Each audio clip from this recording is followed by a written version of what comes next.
حسین نے شعبی سے، انہوں نے حضرت نعمان بن بشیر رضی اللہ تعالیٰ عنہ سے روایت کی، انہوں نے کہا میرے والد نے اپنے مال میں سے مجھے ہبہ کیا، یعنی یہاں صدقہ ہبہ کے معنی میں ہے، تو میری والدہ عمرہ بنت رواحہ رضی اللہ عنہا نے کہا میں راضی نہیں ہوں گی یہاں تک کہ تم اللہ کے رسول صلی اللہ علیہ وسلم کو گواہ بنا لو۔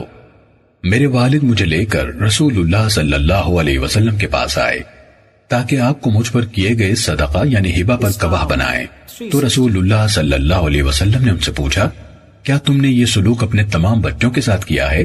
انہوں نے جواب دیا نہیں۔ آپ صلی اللہ علیہ وسلم نے فرمایا تم سب اللہ سے ڈرو اور اپنے بچوں کے مابین عدل کرو۔ چنانچہ میرے والد واپس آئے اور وہ صدقہ یعنی ہبہ واپس لے لیا۔ صحیح مسلم حدیث نمبر 4181۔